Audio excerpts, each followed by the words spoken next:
Hello guys, welcome back to my channel. അപ്പോൾ ഞാൻ video ഒക്കെ കോൺസ്റ്റൻ്റ് ആയിട്ട് എനിക്കൊന്നും ഇടാൻ പറ്റുന്നില്ല due to some personal affairs. എനിക്കിതൊന്നും പറ്റാറില്ല. സാരമില്ല, പോട്ടെ. ഇനി എന്തായാലും എല്ലാ ദിവസവും മാക്സിമം എനിക്ക് വീഡിയോ ഇടണം എന്നുള്ള പ്രതിജ്ഞയിലാണ് ഞാൻ തിരിച്ച് വന്നിട്ടുള്ളത് കേട്ടോ. ഇന്നൊരു കുക്കിംഗ് വീഡിയോ തന്നെ നമുക്ക് സ്റ്റാർട്ട് ചെയ്യാം. ഇന്ന് എന്താണ് ഉണ്ടാക്കാൻ പോകുന്നത്? ചക്ക ഉപ്പേരി. എന്താല്ലേ ചക്ക ഉപ്പേരിക്ക് എന്താണ് മെയിനായിട്ട് വേണ്ടത്? ചക്ക. ഞാൻ എന്തൊക്കെയാണ് പറയുന്നത് ഈശ്വര. അപ്പോൾ ചക്ക വേണം, പിന്നെ അതിന് ചെറിയുള്ളി, വെളുത്തുള്ളി, ചുവന്ന മുളക്, പച്ചമുളക്, ഇതെല്ലാം വേണം കേട്ടോ. ഇതെല്ലാം ഞാൻ ചതച്ചാണ് എടുത്തത്. പൊല്ലമുളക് ഒഴിച്ച് ബാക്കിയെല്ലാം ഞാൻ ചതച്ചാണ് എടുത്തത്. പിന്നെ അത് കടുക് വറുക്കുക, കുറച്ച് വെളിച്ചെണ്ണ ഒഴിക്കുക, അതിൽ കടുക് ഇടുക, ചതച്ച് വെച്ചിരിക്കുന്ന ഇൻഗ്രീഡിയൻസ് എല്ലാം ഇട്ട് മിക്സ് ചെയ്യുക. പിന്നെ ഞാൻ കുറച്ച് പൊള്ളമുളക് കൂടി ഇട്ട് കൊടുത്തിട്ടുണ്ട്.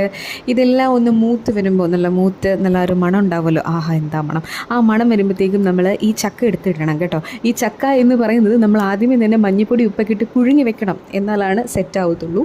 അതിനകത്തിട്ട് ഒന്ന് ഇളക്കി തത്തിപ്പത്തിയൊക്കെ വെച്ച് ഒരു ഇച്ചിരി ആവിയൊക്കെ കയറുമ്പോഴത്തേക്ക് ഉപ്പൊക്കെ ഒന്ന് ടേസ്റ്റൊക്കെ നോക്കി, ഉപ്പ് കുറവാണെങ്കിൽ കുറച്ച് ഉപ്പൊക്കെ കൂടി ആഡ് ചെയ്ത് അതങ്ങോട്ട് സെറ്റാക്കുക. പിന്നെ കുറച്ച് തേങ്ങ ചിരവിയത് ബാക്കി ഉണ്ടായിരുന്നത് കാരണം ഞാൻ ഇതിൻ്റെ പൊക്കത്ത് വെതറി അങ്ങോട്ട് കൊടുത്തു. എന്താ ഭംഗി കാണാൻ, കുറച്ച് റിച്ച് ആൻഡ് ഹെൽത്തി ആയിക്കോട്ടെ എന്ന് വിചാരിച്ച് അതൊക്കെ അങ്ങ് ഇട്ട് കൊടുത്തപ്പോഴത്തേക്കും കാണാനും മണമായിട്ടും കഴിക്കാനും ഒക്കെ സംഭവം കിടക്കാച്ച സംഭവമായിട്ടുണ്ടായിരുന്നു.